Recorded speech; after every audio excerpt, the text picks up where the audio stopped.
I would say for my viewers, if they want to know who I was growing up as a child, I was a mix of Huey Freeman and Everybody Hates Chris. That was I had the big fro, everything. This is before I got married to my first wife. Yeah. You know, second wife.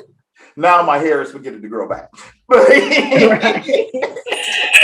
young scholars? This the dad Cypher.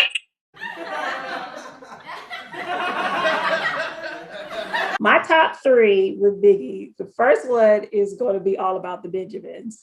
My second song, is Notorious Thugs with Bone Thugs and Harmony because Bone Thugs and Harmony. I just love it. And then third would be More Money, More Problems. So, man. Yeah. You're like the thug gangster rappers. Okay.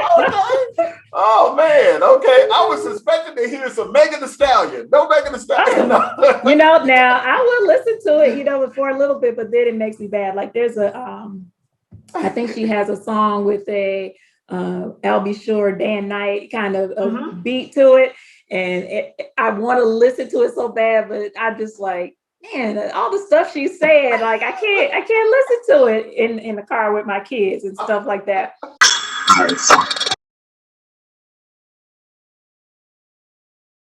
But I love the beat, so.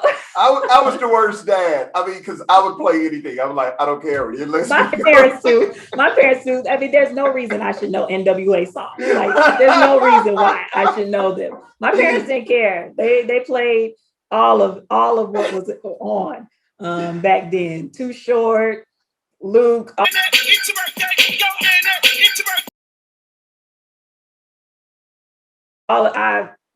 I heard it all. What is your favorite show to binge watch? Okay. I'll just say I can watch Boondocks, the Boondocks kind of any day and just kind of watch, just jump from season 1, season 2, season 3. I can kind of do that all day. I love John Witherspoon. I love Pops. I love Regina Harris. So if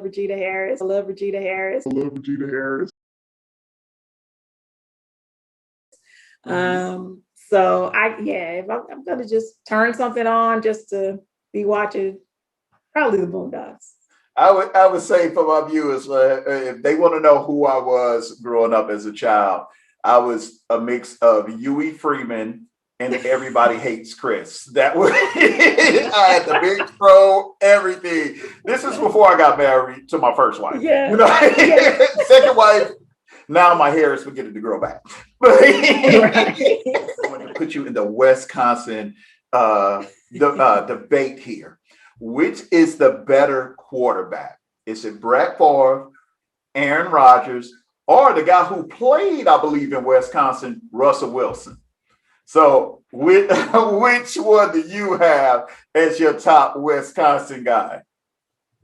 I think I'm going to have to go with Brett Favre. I'm going to have to go with him. Okay.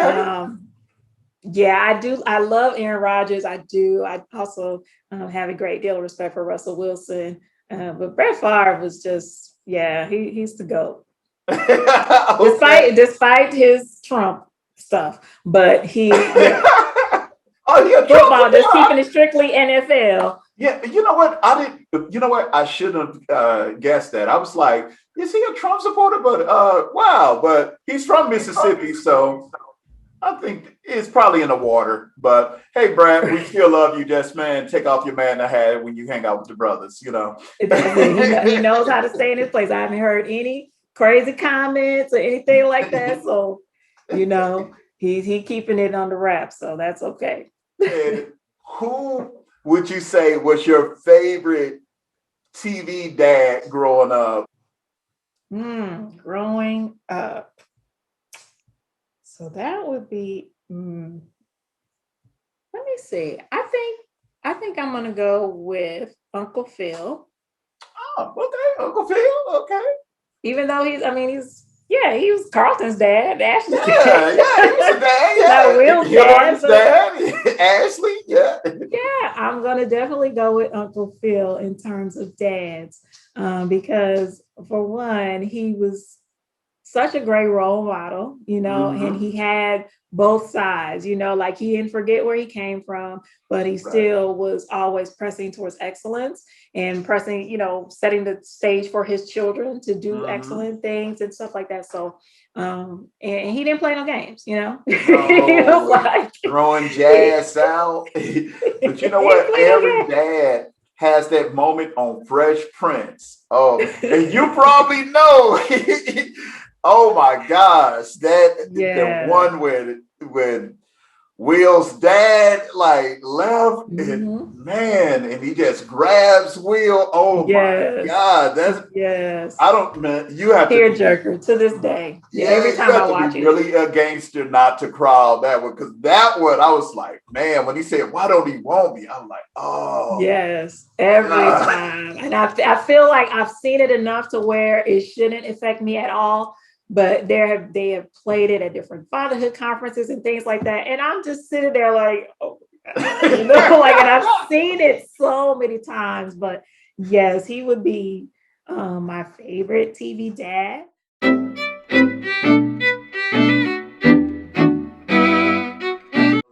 How would you say like your father experience shaped you as a mom?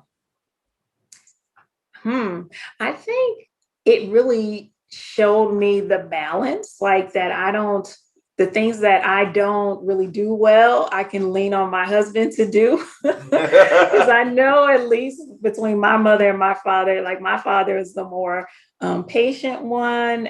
He's the one that like I said, we can talk for hours. My mom is more like, gave me more applicable knowledge, like, this is how you do this thing, or this is how, very practical. Whereas my dad, I could just kind of just dream and whatever, and just kind of talk and think. And my mom was like, well, what is this about? What are we doing? Like, so it kind of taught me that, the parents have different strengths and have different weaknesses. And so there's things that I don't do well. I know my husband does better, and so it's like the kids know, they can deal with that, and I can let him kind of deal with that that area, because I know I'm not going to be good at it. So I think that, having the both in my life and knowing my dad and being as close to him, it made me also appreciate my husband. My husband and my father have a lot of very similar traits, similar characteristics and things like that. So it's like, okay, that made it easier for me to trust him too.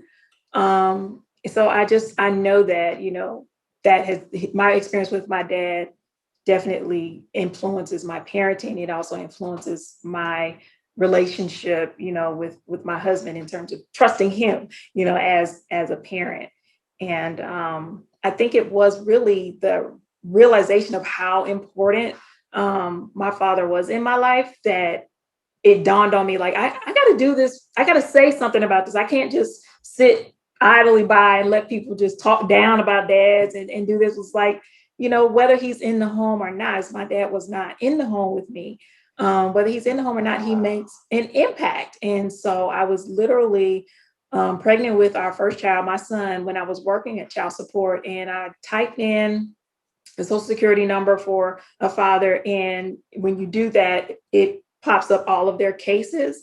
And so it not only popped up his case, but as him as the father, but it also popped up his case as a son, on a case. And so it was like, you see this like generational thing. And I don't know if it was because I was pregnant or if it was what, but I just like realized how important it is to just how important fathers are, how these systems have kind of been engaged in our families for generations, and how important it is to just to start changing the trajectory. Unless, my son that I was carrying at that time, he's going to have the same story. His peers, are going to have these same issues and things like that if we don't start doing something to change the trajectory. So. And I'm sorry, I can't help but smile because it gives me hope with my daughter, and I know she's good. I'm like, see, Alyssa, this can be your goal,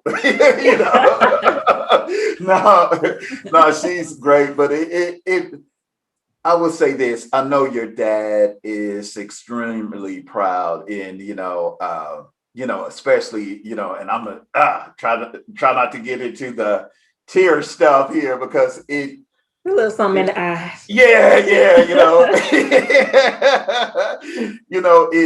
it means something to have that relationship with our daughters. It really means a lot to us because the one goal that we want is to make sure that we have offered ourselves as a model for our daughters to seek a companion that's going to care for them and love them as much as we do. So, to hearing that helps out a lot. The title of the book is Engaging and Working with African American Fathers, Strategies and Lessons Learned. You can get it on my website, latricerollins.com. It's ROLLINS.com.